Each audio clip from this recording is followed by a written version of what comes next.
Sir அண்ணன் சீமான் அவர்கள் வந்துட்டு நேற்று தான் நினைக்கிறேன், முந்தா நேத்தோ இது மரங்கள் மாநாடு நடத்தினார். இப்போ தண்ணிக்கு மாநாடு நடத்த போகிறாரா சார்?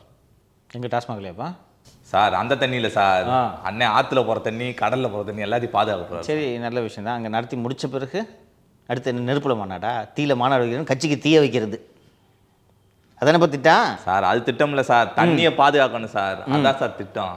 சரி, பாதுகாத்துக்குங்க.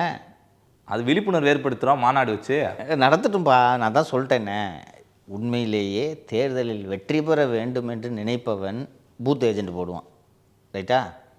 பூத்துக்கு ஏஜென்ட் போடுவான். மக்களின் வாக்குகளை கவர்வதற்கு என்னென்ன செய்ய வேண்டுமோ அதையெல்லாம் செய்வான். வெற்றி பெறவே கூடாது என்று நினைப்பவன் மரங்களோடு பேசிக்கொண்டிருப்பான், மாடுகளோடு பேசிக்கொண்டிருப்பான்.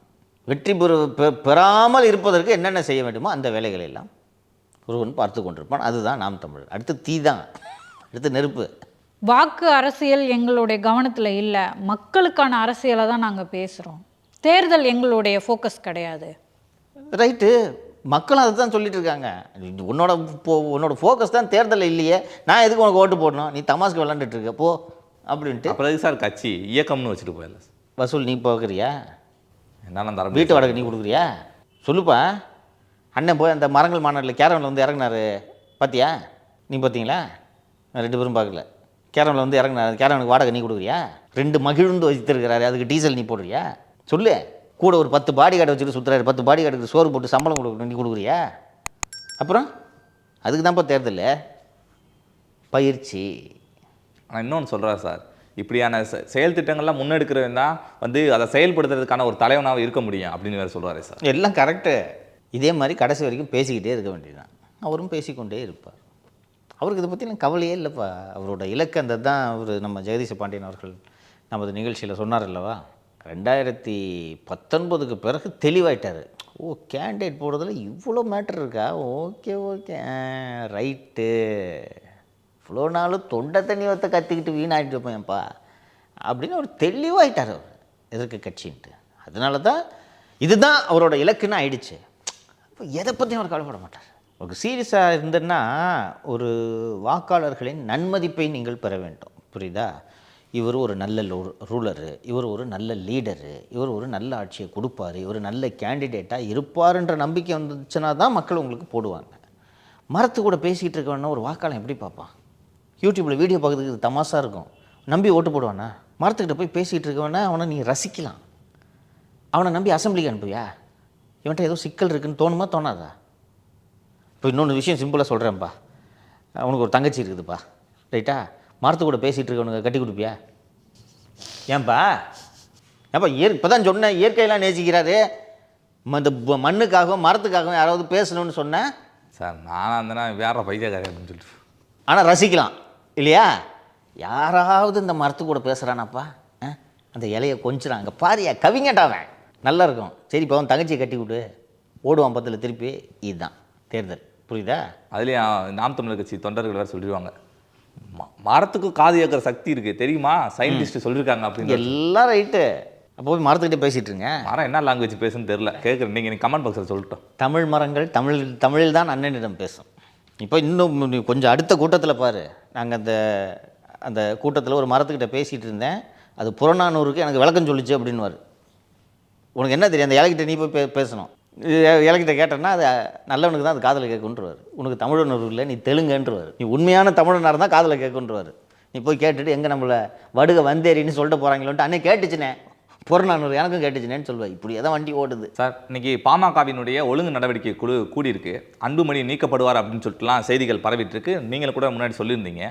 அதை தொடர்ச்சியாக வந்துட்டு பல பாமகவினுடைய பல கூட்டங்கள் நடக்கிறதா வேற நிகழ்ச்சி நேரெல்லாம் வெளியே வந்திருக்கு. என்ன சார் காரணம்? போர் கிளைமேக்ஸை நெருங்கி விட்டது என்று பொருள். நீங்கள் அந்த நிகழ்ச்சி நேரில் பார்த்தீங்கனாலே என்னென்ன வரிசை அந்த சீக்வன்ஸை பார்த்தீங்கனாலே புரியும். ஞாயிற்றுக்கிழமை நேற்று பாட்டாளி சமூக ஊடகப் பேரவை கூட்டம், இன்று பாட்டாளி மக்கள் கட்சியின் ஒழுங்கு நடவடிக்கை குழு கூட்டம், நாளை காலை வந்து பாட்டாளி மக்கள் கட்சியின் மாவட்ட செயலாளர்கள், மாவட்ட தலைவர்கள், வன்னியர் சங்க மாவட்ட செயலாளர்கள், மாவட்ட தலைவர்கள் கூட்டம், புதன்கிழமை அடுத்தடுத்த நிகழ்ச்சி. புதன்கிழமை மாநில நிர்வாக குழு கூட்டம், வியாழக்கிழமை பத்திரிகையாளர் சந்திப்பு. வியாழக்கிழமை ஐயா பத்திரிகையாளரை சந்திப்பார்.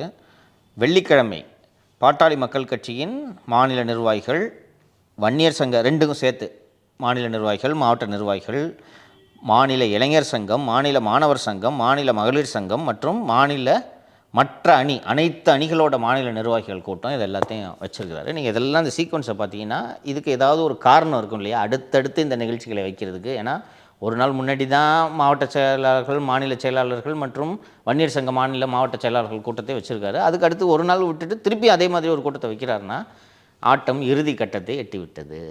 இப்போது திரு அன்புமணி அவர்கள் தரப்பில் என்ன சொல்லப்படுகிறது என்றால், ஒரு அட்டையை காமிச்சு ஒரு கியூஆர் கோடை காமிச்சு இந்த கியூஆர் கோடில் ஸ்கேன் பண்ணி நீங்கள் எல்லாம் உறுப்பினராக சேர்ந்துக்குங்க அப்படின்லாம் சொல்லியிருக்கிறாங்க.